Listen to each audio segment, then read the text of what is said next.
Support দিতে পারি না, এই জন্য কি তুমি আয়েশা এমন করে কাঁদো?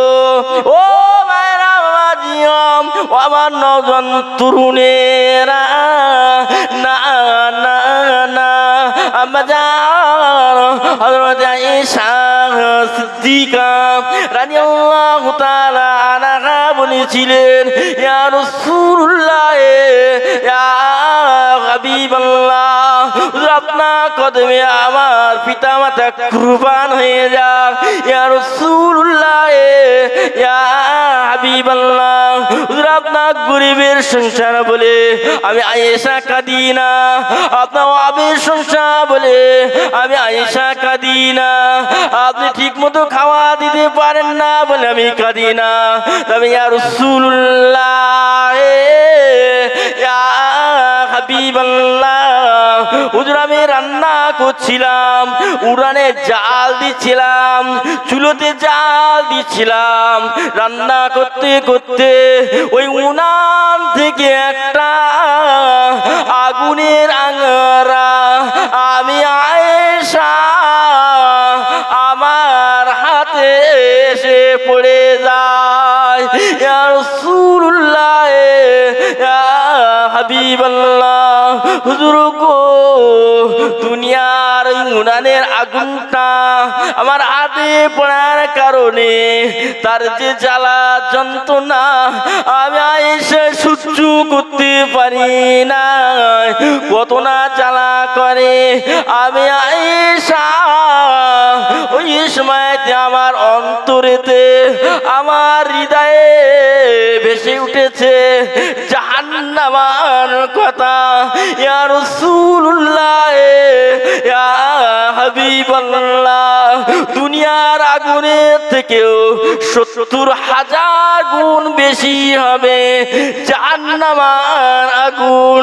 ইয়া রাসূলুল্লাহ, ইয়া হাবিবাল্লাহ, দুনিয়ার এই উনানের আগুনটা কত না জ্বালা করে আমি আয়েশা সহ্য করতে পারি না।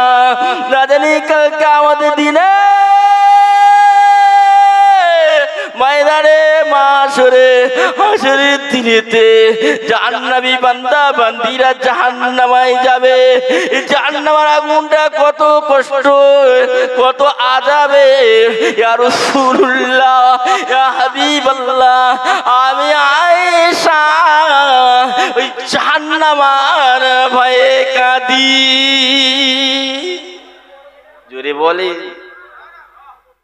আহা, এটাতে কান্নার দরকার ছিল? স্বয়ং রাসূলুল্লাহর আজওয়াজা, রাসূলুল্লাহর স্ত্রী হয়েও তানারা কেঁদেছেন। যে আম্মাজান আয়েশা সিদ্দিকা রাদিয়াল্লাহু তাআলা আনহা হুজুরকে গোসল দিচ্ছেন, হাদিস শরীফে এসেছে, একটা পিড়া বলে থাকি তো আমরা, পিড়ে তো না, টুল বলি, টুলে উপরে মনে করুন বসে আল্লাহ রাসূল বসে গোসল করছেন, ওই টুলটা দিলেন আর টুলের পায়া আম্মাজান আয়েশার পায়ের উপরে চাপা পড়েছে। আল্লাহ রসুল বসে গেলেন, রসুল জানতেন না, আর আম্মাজান আয়েশা গোসল করিয়ে যাচ্ছেন, আর রাসূলুল্লাহ হঠাৎ চেয়ে দেখছেন পানির সঙ্গে রক্ত যাচ্ছে। আহা, কিসের রক্ত? রাসূলুল্লাহ চেয়ে দেখছেন আম্মাজান আয়েশার পা ফেটে ওই রক্ত নালী দিয়ে গড়িয়ে যাচ্ছে। জোরে বলুন, রাসূলুল্লাহর অন্তরে রাসূলুল্লাহর মহব্বত কত ছিল শুনেন। আল্লাহর নবী বলে, আয়েশা তোমার পা তো ফেটে গেছে, রক্ত বার হচ্ছে, তুমি একবার বললে না, একবার উহা করলে না? না ইয়া রাসূলুল্লাহ, ইয়া হাবিবাল্লাহ, হুজুর যদি বেয়াদবি হয়ে যায়, আপনি দিন দুনিয়ার বাদশা, আপনি সাইয়্যিদুল মুরসালিন, আহা, দুনিয়া এ সামান্য কিছু না, আমার যদি কলিজাটাও চিরে যেত তথাপি আমি উহা করতাম না। জোরে বলুন সুবহানাল্লাহ। সেই আম্মাজান আয়েশা জাহান্নামের ভয়ে কেঁদেছেন। আমরা কাঁদি তো নাকি? কান্নার দরকার আমাদের আছে না নাই? হ্যাঁ, শুধু বলি আমরা রাসূলের দেওয়ানা, আমরা রাসূলের দেওয়ানি।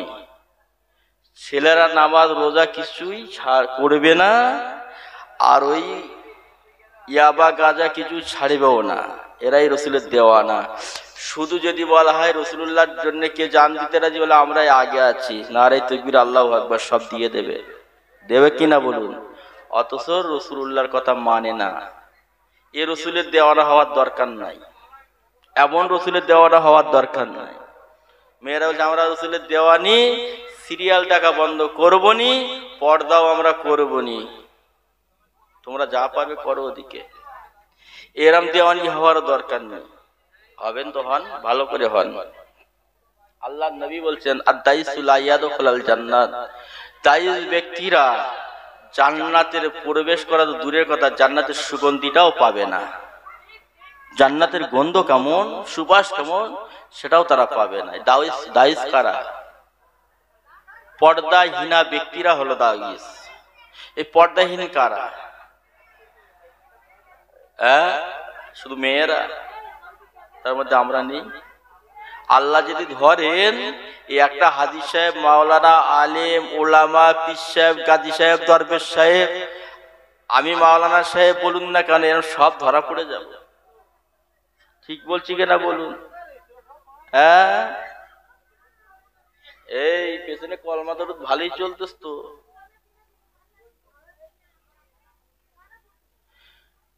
দাইসের কাছে আমরা সব পড়ে যাব বাবু। একজন ছেলে বলেন নামাজ পড়তে, তাহলে হুজুররা রেস্ট করবেন। নামাজ পড়ায় বলা হুজুররা, আলেম ওলামারা, ইমাম সাহেব পড়বে, মুয়াজ্জিন সাহেব পড়বে, আমি কেন পড়বো? পর্দা করবে কারা? হুজুরের স্ত্রীরা।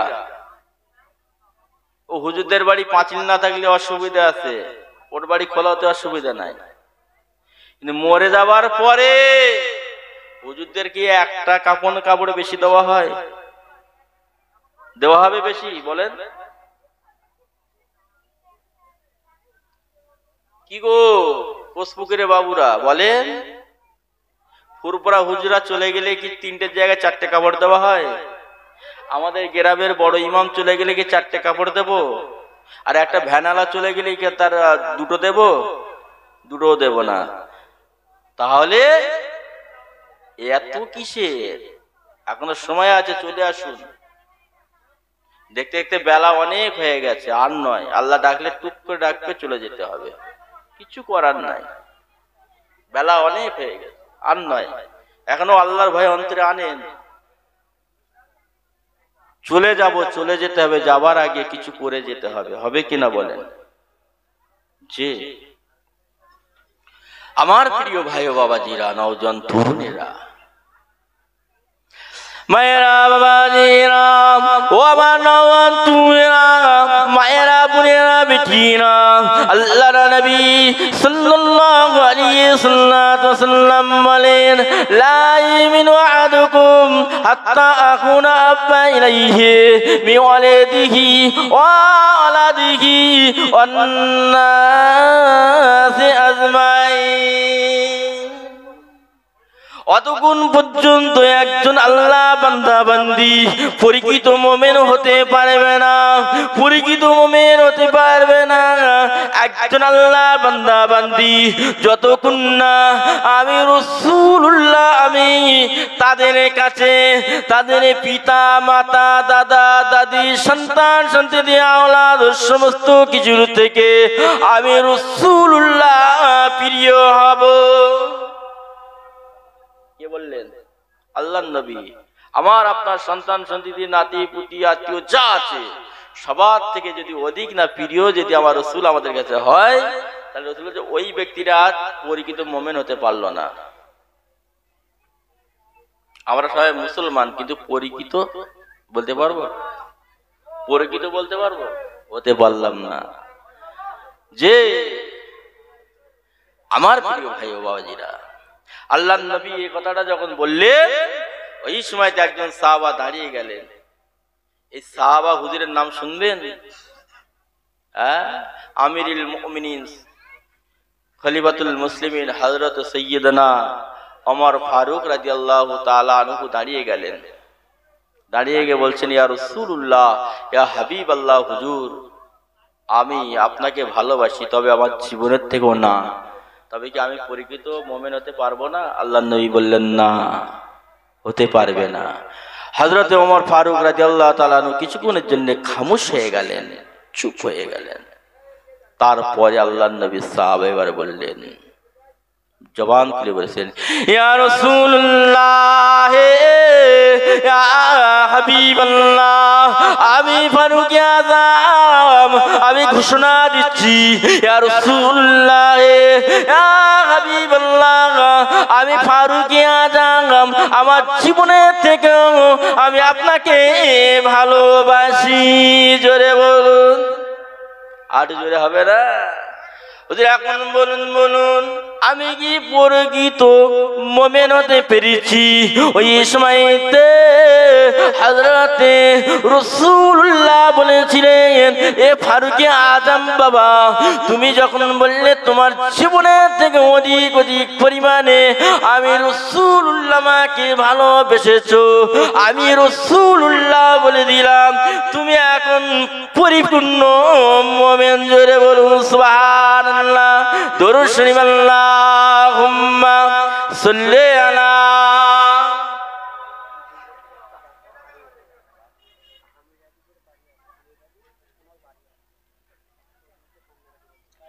বাচ্চার নাম 2 বছরে একটা বাচ্চা হারিয়ে গেছে, হামিদ আলীর বাড়ি আছে, যার বাচ্চা ওখান থেকে নিয়ে যাবেন। বাচ্চাটা কান্নাকাটি করছে। এখন বাচ্চা হারিয়ে না, বাচ্চা মা বাবা হারিয়ে গেছে, আল্লাহ পাক জানে।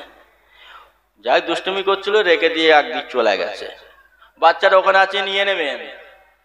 আল্লাহ খায়ের করেন, আল্লাহ খায়ের করেন। দরুদ শরীফ আল্লাহুম্মা সাল্লি আলা।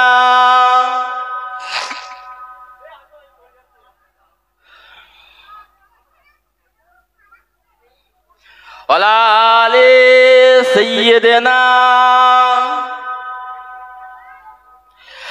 নবী রওজা শরীফ, নবী রওজা শরীফ দেখে মন মারে না, দিদার দাগো শায়ে মদিনা, দিদার দাগো শায়ে মদিনা।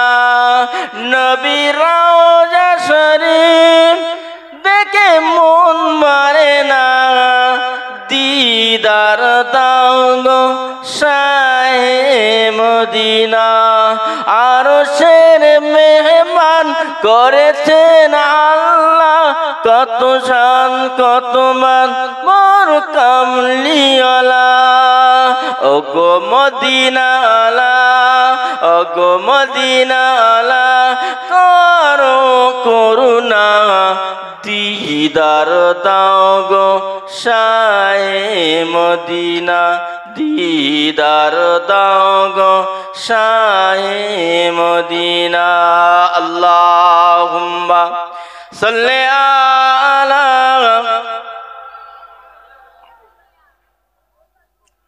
ওয়ালা আলি সাইয়্যিদিনা।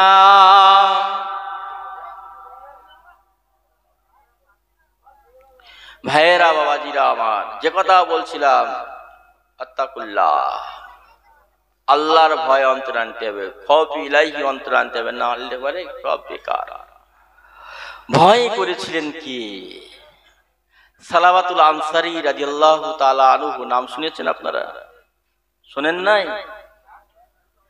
এই সালাবাতুল আনসারী ইনি হলেন একজন মুহাজির সাহাবা। জোরে বলুন সুবহানাল্লাহ। আনসারী, আনসার সাহাবা। আর আব্দুর রহমান ইবনে আওফ উনি ছিলেন মুহাজির সাহাবা। দুইজন সাহাবা। রাসূলুল্লাহ সাল্লাল্লাহু আলাইহি ওয়াসাল্লাম যখন মক্কা থেকে মদিনায় অবস্থান করলেন, হিজরত করলেন, খুব গুরুত্বপূর্ণ কথা শোনেন। আনসার কাদের বলা হয়, মুহাজির কাদের বলা হয়, শোনেন। তো যে সমস্ত ব্যক্তিরা নিজের মাতৃভূমি ত্যাগ করে অন্য জায়গায় হিজরত করেছেন তাদেরকে বলা হয় মুহাজির, তাদের বলা হয় মুহাজির। আর যারা তাদেরকে জায়গা দিয়েছেন, বসবাসের ঠাঁই দিয়েছেন, তাদেরকে বলা হয় আনসার। মুহাজির মানে হচ্ছে হিজরতকারী, আর আনসার মানে হচ্ছে সাহায্যকারী। তো আল্লাহর নবী সাল্লাল্লাহু আলাইহি সাল্লাম এই আনসার আর মুহাজির সাহাবাদের মধ্যে এক একজনের সঙ্গে এক একজনের ভাই ভাইয়ের সম্পর্ক করে দিয়েছিলেন। ওই জন্য বলা হয় না, কুল্লু মুসলিমুনা ইখওয়াতি, প্রত্যেক মুসলমান মুসলমান ভাই ভাই, আমরা বলে থাকি না? এই সম্পর্ক কে করেছিল? আমার নবী। কে করেছিলেন? আমার নবী। বলুন না সুবহানাল্লাহ। তো এই সালাবাতুল আনসারী রাদিয়াল্লাহু তাআলা আনহু ইনি ছিলেন মদিনার অধিবাসী, আর আব্দুর রহমান ইনি হলেন মুহাজির, হিজরত করে গেলেন। তো 1 তারিখে আপনার যুদ্ধের ডাক এসে গেল। কি আসলো? যুদ্ধের ডাক আসলো। সেই সময়তে আল্লাহর নবী সাল্লাল্লাহু আলাইহি ওয়াসাল্লাম ডাক দিলেন, সব এক এক করে দলে দলে চলে গেল, কিন্তু সালাবাতুল আনসারী যান নাই, ঘরে ছিলেন। ঘরে থাকার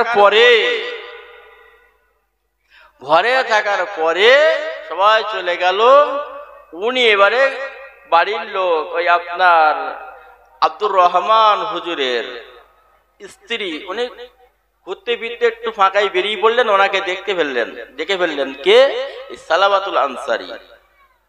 আর ওনাকে দেখতে এত সুন্দর ছিল দেখতে, তিনি দেখার পরে শয়তান এইবারে কুমন্ত্রণা দেওয়া শুরু করেছে।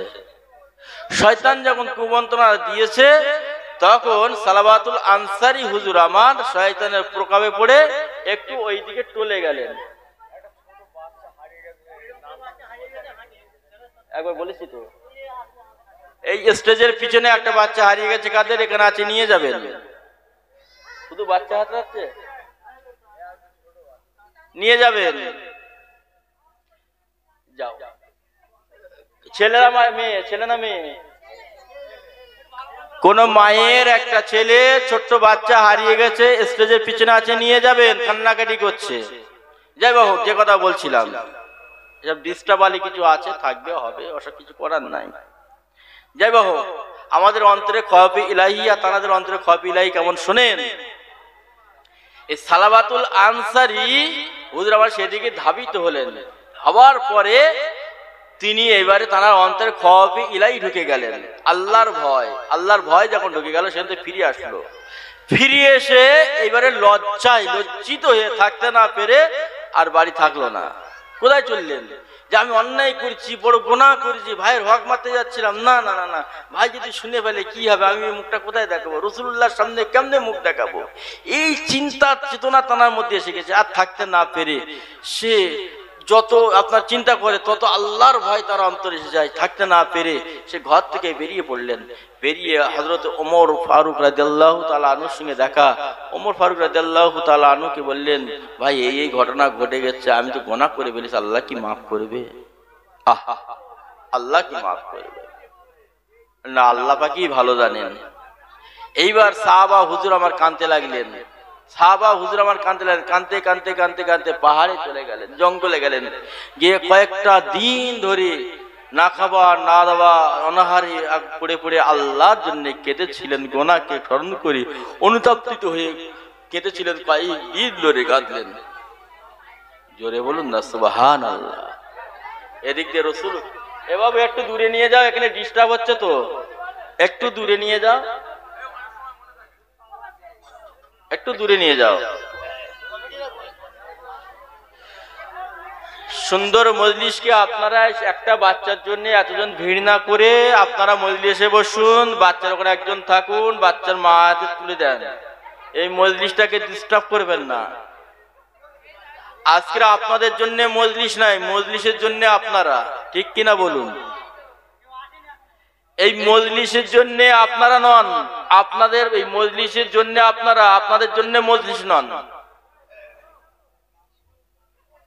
আপনি কি মনে করছেন? এখানে বেশি চিল্লাচিল্লি করছেন কেন? ডিস্টার্ব হচ্ছে, রাসূলুল্লাহর মজলিসকে অপমানিত করছেন। এর দ্বারা আপনার গুনাহ হতে পারে, কেন স্বয়ং আল্লাহর কোরআনে এসেছে, আল্লাহর নবী সাহাবা হুজুরদের নিয়ে এক জায়গায় আছে, একটা বিষয় আলোচনা করছেন। একজন সাহাবার জবান ছিল একটু উচ্চ কণ্ঠে, বলে ফেললেন, আল্লাহর তরফ থেকে সঙ্গে সঙ্গে নাজিল হলো আল্লাহর কোরআনের আয়াত, বলুন না সুবহানাল্লাহ, যে আমার রাসূল যেখানে আছে সেখানে তোমরা উচ্চ আওয়াজে কথা বলো না, কথা বললে কি হবে, তোমাদের আমল আমি আল্লাহ বরবাদ করে দেব।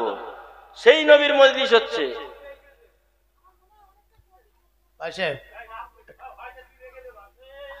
আপনারা ডিস্টার্ব করবেন না। কমিটির ছেলেরা, যারা কমিটির ছেলেরা, আপনারা মাশাআল্লাহ প্যান্ডেলের পিছনে মেম্বারের পিছনে আপনারা এসে যান। একটা বাচ্চা ছেলে পাওয়া গেছে, একজনের কাছে আছে, আপনারা একটু এখান থেকে সরিয়ে দেন, এখানে ডিস্টার্ব হচ্ছে। দুরূদ শরীফ আল্লাহুম্মা সাল্লি আলা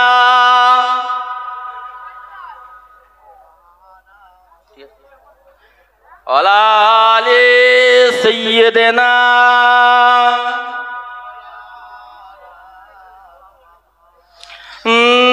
नाते मुस्तफा सुनकर रो जग में चलती है कि नाते मुस्तफा सुनकर रो जग में चलती है कि आशिकी को चेहरे से चांदनी से चंदन निकालती है कि नाते मुस्तफा सुनकर अल्लाहुम्मा सल्ली अला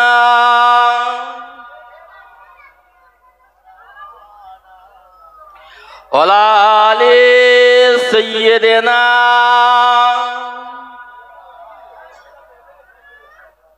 আমার প্রিয় ভাই ও বাবাজিরা, নওজোয়ান তরুণেরা, মায়েরা, বোনেরা, বেটিরা, অনেক আলোচনা করতে করতে অনেকটা দূরে এগিয়ে আসলাম। আসেন, আমারও বক্তব্যের হায়াত শেষ হতে চলেছে। আপনাদের এখান থেকে আরেকটি জায়গায় যাব। গত বছরও গিয়েছিলাম, তারা আবার বললেন সেখানে মধ্যরাতের দিকে যাইব, একটু দেরি হলেও অসুবিধা নাই। তারপরেও আমার সময় সংক্ষেপের দিকে আসেন। আমি প্রথমে যে কথা বলেছিলাম, বর্তমান জামানা খুব ফিতনা ফ্যাসাদের জামানা বাবু, খুব ফিতনা ফ্যাসাদের জামানা। এখন ইমানটা নিয়ে চলাটা খুবই কষ্টকর, ঠিক কিনা বলুন? আল্লাহর নবী সাল্লাল্লাহু আলাইহি ওয়াসাল্লাম আজ থেকে 1500 বছর আগে বলে গেলেন, আখিরি জামানা, শেষ জামানা এমন হবে, এক টুকরা আগুনের আংরা হাতে রাখতে যত কষ্ট হবে, ইমানদারদের ইমান রাখাটা তার থেকে অধিক কষ্ট হবে। জোরে বলুন না সুবহানাল্লাহ। সেই আখিরি জামানা চলছে এখন। এই বর্তমান সময়ে একটা আমাদের কাছে কালা আইন নিয়ে চলে এসেছে আমাদের সরকার, আপনারা শুনেছেন। এই আইনটা কি আর এটা করার কারণটা কি শুনেন? অন্য কিছু নাই, এই মুসলমান জাতিকে ধ্বংস করার জন্য, বিলাপ করার জন্য, মুসলমানকে মারার জন্য, মুসলমানকে হত্যা করার পরিকল্পনা একটা। আপনি যুগের পর যুগ রাসূলুল্লাহর জামানা থেকে খেয়াল করে দেখুন, শুধু রাসূলুল্লাহর জামানা নয়, প্রথম থেকে বলে আসি, তাহলে বুঝতে পারবেন। আমার আপনার নবী, আমার আপনার আদি পিতা হযরত আদম আলাইহিস সালাম, আব্বা জান আদম আলাইহিস সালাম যখন জান্নাতে ছিল, সেই সময়তে জান্নাতে আপনার ইবলিস ছিল। আমার আপনার আদি পিতাকে কুমন্ত্রণা দিয়ে তাদেরকে দুনিয়ার জমিনে নামিয়েছিল। যেখানে হাবিল কাবিল ছিল, যেখানে হাবিল ছিল সেখানে কাবিল ছিল, যেখানে মূসা ছিল সেখানে ফিরাউন ছিল, যেখানে ইব্রাহিম আলাইহিস সালাম ছিলেন সেখানে নমরুদ ছিলেন, যেখানে আমার নবী ছিলেন সেখানে আবু জেহেল, উতবা, শাইবা ছিলেন, যেখানে সাহাবা হুজুররা ছিলেন সেখানে অন্য অন্য প্রতিপক্ষ ছিল।